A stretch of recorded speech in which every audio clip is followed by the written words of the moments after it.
Mosa nyoza ena amene alephera. Amene alephera aja avomereze kulephera kwawo, because this is not the last convention ya Malawi Congress Party. Amene alephera lero, they should now go on the drawing board.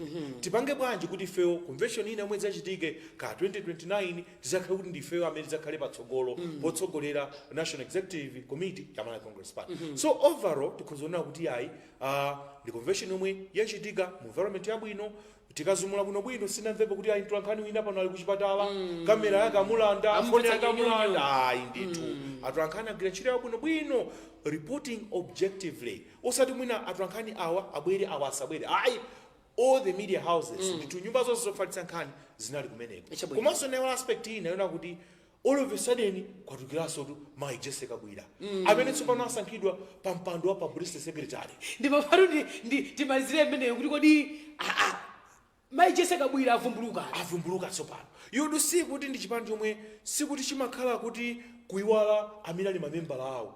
Ayi ndithu. Komanso kusasunga mangawa. Ayi ndithu kuti kapena mwina awa pena pakada khangana iyayi. Kudabwa lero neneri wa chipani cha Malawi Congress Party ndi Mai Jessica Bwira. Komanso kuti kuli mpando wina omwe ulisopatsa chidwi kwambiri, mpando wa Director of Public Relations. Omwe ndithu amene asankhidwa pamenepa olemekezeka Asamukawale. Asamukawale ndi Director of Public Relations. So you do see kuti it's a combination yokutala kuti Director of Public Relations olemekezeka Asamukawale. Amene ali Publicity Secretary Mai Jessica Bwira. Siza kuti balancing ma portfolios oti mwina ntchito zazo kukhanga zofanana ndikupanga be blend kuti ayi mbali nayi Publicity Secretary pakhale Mai, mbali nayi Director of Public Relations pakhale bambo olemekezeka Asamukawale. Zosangalatsa zimene zona kuti setting the standards. Ndikupa kuti ma convention ena onse amene akubwerawa, they will be borrowing a leaf from what the Malawi Congress Party has done. Ndeti kazumula kwambiri Malawi Congress Party yapanga set the standards kumaso foundation yawo prior chisankho chobwerachi ayiyala bwino kwambiri. Chifukwa convention yawo yakhala convention yona kuti yopatsa chidwi amene apambana the cream of the party, yona kuti atsogolera chipani chija kuti achite bwino pa masankho akubwerawo. Ife tikhale tikubweranso kudzatsendera program ya lero ya the Zoom. Lero nditutsamira pa convention imene ndithu yachitika ya chipani cha Malawi Congress. Ndithu tibwerenso tikamwaka imadzi.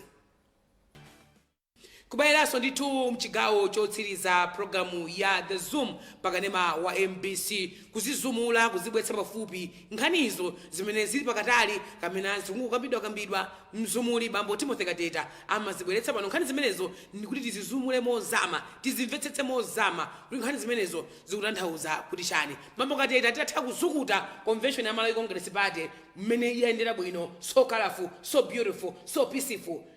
Amene akudza mbuyomu amene akhala kuchita ma convention awo aphunziremo maphunzire otani posekedwa pa chipani cha DPP chikhaliso chikuchita convention UDF so nayenso khanga lisikunukira obwera mtsogolomo ma convention awayendetse modani aphunzire chani convention ya MCP. Papa choyambira kuphunzira chena kuti kutsatira bata ndi mtendere komanso sapanga impose ma positions. That is one of the most crucial aspect, zibandi zinazo says zina kuphunzira. And uyankula izifana kuti ukazumula kwambiri mtsogolo wa dziko lino amene sali mtsogolo wa Malawi Congress Party Dr. Lazarus Chakwera kunali kosavuta kuti akanathauna kuti neyo ndifuna abina wakhale akuti akhale pakuti ndi mtsogolo amene sizimavutanso iyi koma kuna kuti ayi ma delegates ine ndikufuna musankhe atsogoleri andi anazankho aspect ino kuti pasapezeka wina amene adzibwera kumene kuti ine andituma ineyo I'm not backing anybody. Koma ma delegates sankhana atsogoleri amene inu mukuona kuti mukawasankha akatumikira anthu amene mwasiya kumudzi aja. So pano chimodzimodzi ma convention amene akubwera. Choyambirira the leadership ikhale na kuti isamonetsa kukondera. Isamonetsa kukondera kuti kumainawo umakhala ndi yako ayi. The leadership ya zibandizi ikhale leadership na kuti they will be leveling the playing field. Yes. Pasakhale kukondera kwa mtundu inali wonse ayi. Kusakhale kuti awasadera ayi.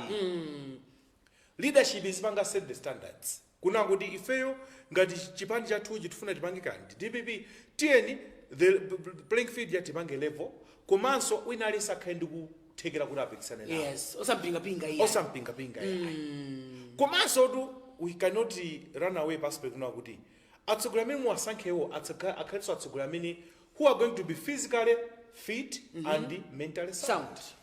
Chifukwa cha ndani izi kukhala ku convention 24 hours zomaonetsa Dr. Chakwera tsogoleri dziko lino.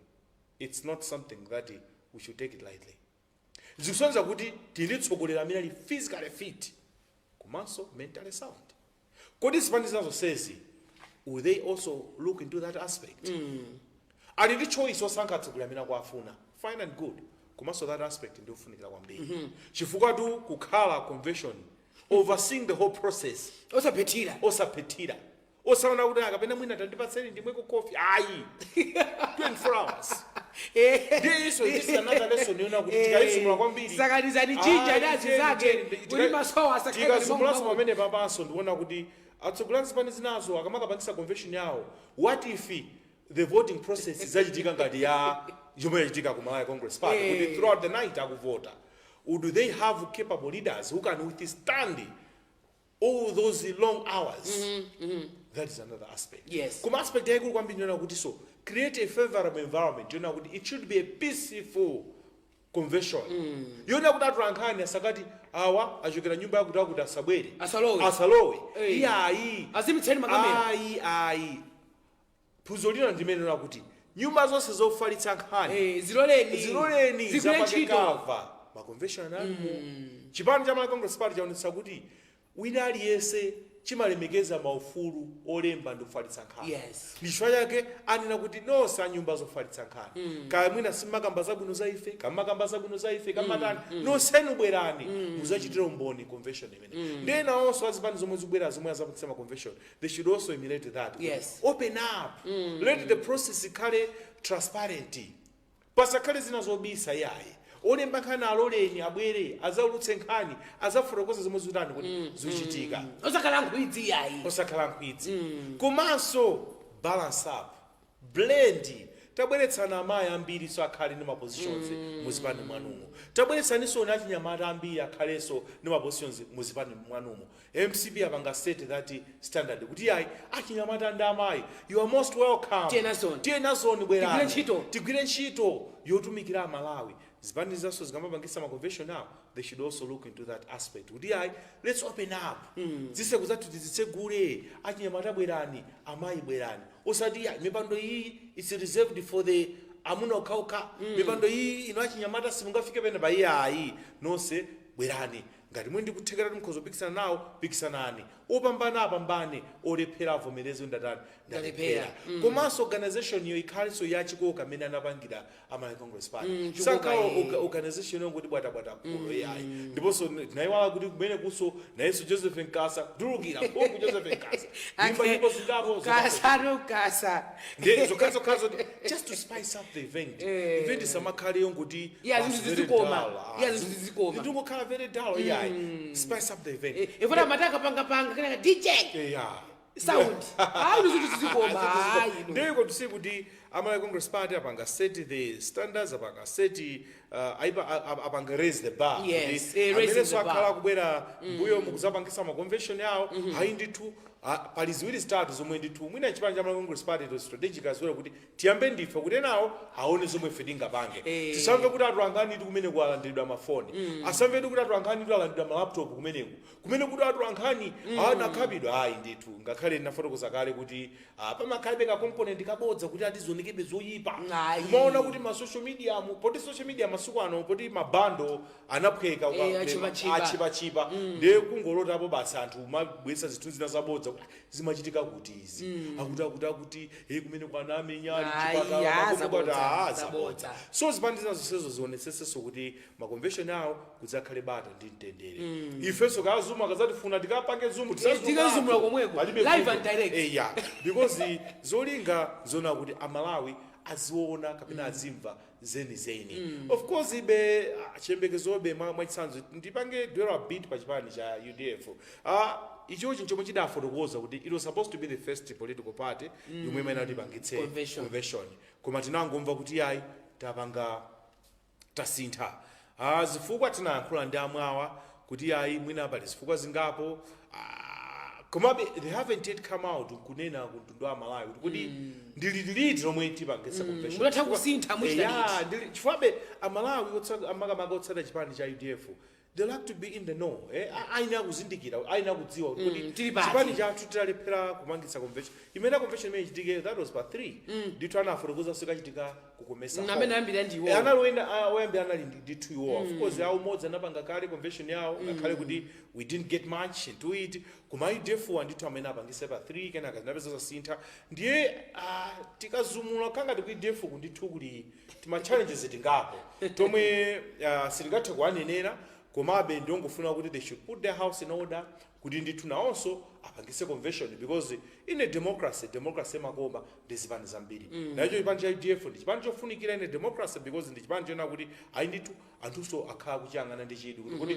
kumene kuzatha bwanji chifukwa amene wakhala tsogolo wa chipani chimene cha UDF alile mpatero sindamvenso kuti ngati adzayimire kapena sanayimire komano amene adzayimire koma amene tinamva kuti ayi aonetsa chidwi ndi amene anakhalaponso mtsogoleri amene wa chipani cha UDF atupere mulunzi ndipo iwonso tinamva kuti ndi amene pa nthawi imene mankhula ndi amwawa anafotokoza kuti ayi ndi amene akatenga nomination paper kuti ayi ndithu ndi amene pa president pamenepa ndiye tione tikhale tikumva tikhale tikuzumula kuti ife tili pano ma convention akamachitika ife tili pano UTM so sikhaso kubwera ndi convention yawo kuti zikuyenda bwanji kumene kuna also convention ayi UDF na metafotokozawa nawonso a DPP tamva kuti mwezi omwe uno chama tinu nawonso ndithu akhale kalikiriki ndithu kukapangitsa convention yawo ande ife tikhale tikuzumula Malawi Congress Party aonetsa kale kuti ifeyo ndi chipani cholamula it's a national party si chipani choti mwina timatsamira kwambiri kuti chipani ichi cha banja ili ayi kuti kapena mwina tikatamva kuti Malawi Congress Party achakwera asankhawa kuti wakuti amene ali m'bale wawo ayi koma ndi chipani cha it's a national party kuna kuti sikuti chidayambika kuti mwina amene anali mtsogoleri wa chipanicho anali mwina achimwina a president achakwera kapena mwina abambo awo ayi chipani cha Malawi Congress Party tikumbutsane kuti achakwera adasankhidwa mbuyo muti ngati adasankhidwa chama 2013 pomwe anatenga udindo umene kwa malemu John Tembo ukhoza kuona kuti a John Tembo adakhala kutsogolera chipani chimene cha Malawi Congress Party muzaka zomwe adakhala mtsogoleri akadafunanso akadati ndiso ndi mwana atu wakuti atenge chipani sizinakhale choncho yayi unangodabwitsa kuti Malawi Congress Party it's a national party all of a sudden kubwera Dr. Chakwera amene ali Reverend Dr. Chakwera kudabwa kuti akusankhidwa 2013 ku Malawi Congress Party convention anthuzo kudabwa zikukhala bwanji zoniza kuti Malawi Congress Party it's not a family party it's a national party imakhala ndi ma ideologies zona kuti chipani ichi sichakubanja sichoti abena mwina zabwera achemwa lawo kapena chimene ayi ndi chipani chona kuti akazati achakwera maliza ndime yawo 2030 kuzode body from nowhere ukaso wina uyuso de utu awasuru kuzukhala bwanja also even atuso utu kwayambira kuja aspect national kuti agotani hala pambani kuna tuma ina kunala kuti ndani vitumbiko injinia vitumbiko mumba kuti bwanji kungisa chipani chimatsegula chimapereka platform kwa wina aliyense all of a sudden nidu anthu avitumbiko mumba engineer tinaomva apa udatione dzina limene jana kuti dzina kuti anthu ambiri mwina sati malidziwa what am I trying to drive at zipani zina zonse zilengere chisazo chimene jana kuti even ma positions mwina ndi mwinamo bring in lolanda anthu ena anyiwana amene osawafinya yayi new names should be contested abale omwe mochokana una ndidi gugururu omwe ayi tabwesa nkoni maina ena bese kaso anthu akesa maskando sobwe tabwesa nkoni maina ena kuti anthu kumadabwa kuti dzina ili ndi kuti fresh air akupikisa nawo pa position ya kaya mwina vice president wa DPP Southern Region akuti vice president wa DPP Eastern Region kumati zidzimutsa kuti maina amene wasonde ati ndi zomwe anthu ambiri akutani akuyembekeza kuti tsegulani mukatsegula zipata zija abwera anthu ambiri amene ajawo ndi amene azapake karova ndi amene azatenge mautsogoleri azipanizi maudindo osiyanasiyana kukubwerako usangoti omweyo kumati succession plan yanuyo ikoza bwanji so pano you can see kuti even convention iyi ya Malawi Congress Party. It has also set the standards bankani succession plan. Kuti if you as a party given achakwera kamazati akusiya umpando wa president wa Malawi Congress Party 2030 ndikuti akonza kale succession plan yawo ndikuti akatero achakwera aja mwachitsanzo a Catherine Gotani hawo akhala kuti ndithu she's being trained pa position imene ya president wa Malawi Congress Party akuapanga expose sirudi wonda amene angadzatenge iya sitikutero kumabe kuti that is another plan ya succession plan kuti chipani ichi chikuyala ndithu maziko ona kuti it cannot be sizakhazo dakusa okay come 2029 Catherine Gotani hawa kudayimira pa mpando wa president wa chipani cha Malawi Congress Party sizigaza kezo dakusa kwambiri sikuti anthu angazadzidzimuke kuti adzidzimuke chifukwa chani ndikuti chipani ichi chinayala kali chani maziko koma sizikutanthauza kuti nthawi imeneyo sikudzatukanso anthu ena Malawi Congress Party ndiyo tsekuka kuti kuzasaudzatukanso anthu ena the same with other political parties perekani mpata kwa anthu ena kuti anthu aoneko zina aone zina aone some new names aone maina ena tuthu amaina anyuwana akutulukira mu DPP aone ndithu maina ena akutulukira achinyamata mu DPP aone ndithu maina ena anyuwani akutulukira mu chipani cha UDF aone ndithu amayi ena anyuwani akutulukira ndithu makamaka achinyamata mu chipani cha UDF ndi zomwe Malawi ambiri akuyembekeza osati convention ngokhaya obvious obvious makonvention ngokhaya obvious kuti olozona apa kanema ngoti ati kuziziwa kale so you do see kuti another big lesson yomwe zipani zomwe zatsala zipangise convention that's chipani cha DPP kacha UDF tikazumula kwambiri pali zambiri zomwe ayina kuphunzira from the Malawi Congress Party kuti new names make the convention so exciting. The convention is so exciting because there were a lot of new names. There were a lot of new women. Ashinyamata. So kuzipani zina zonse zinaosati PDP so ikhaso bwa inayoso PDP so olemekezekana nkumwaso naoso kumene naoso sakhaso za obvious kuti yeah tufuna so kuti PDP na ngoso kuzabwereso kope zina za nyuwani maina ina nyuwani convention ya PDP exactly tizadabwe kuti awamwe dzina ndi ndani okay bwanji ukhala bwanji kuti ndimene zikuena okhalira in a democracy open up musamanka restricted kuti awa ndi awa kodi olemekezeka alasichi komeni achita nawo so mwinaso tizamvaso kuti alasi komeni zikhavotani ndikuyamikeni fa chokwera program ya the Zoom mukateta muli mawu mungakauchi blanket ifeyo program ya Zoom timabwera pano zili kupatali timazibweretsa pa yes then the beauty about the program yathu ya Zoom sitisinjirira ifako tatuone feedback yomwe tumakhatukulandira imaka feedback yoti anthu umu munezoona what you are trying to do is timangozizumula zinthu zija zinali fatali zibwetse pafupi ndezumuyo tikuthokozeni fa chobwera mzumuli program ya the Zoom uyu ndi mzumuli bambo Timothy Kateta amene dzapano nazumula nkhani makamaka yaikulu imene inayo imodzi musabata imene program ya the Zoom ndi ya convention ya chipani cha Malawi Congress Party mmene chayendera mmeza khalira kuti kumaliza tsayenda motani anthu asankhidwawo kodi ngoyenerera komanso ndi pamene zipani zina zikhazikira ma convention awo masuku amene akudzawa aphunzirepo chani kuchokera ku convention ya Malawi Congress Party ufikiranso sabata ya mawa ndimalize moteremo dzina langa ni SCP Abena Chedzanja Ngoma Begete mwakomanonse goodbye.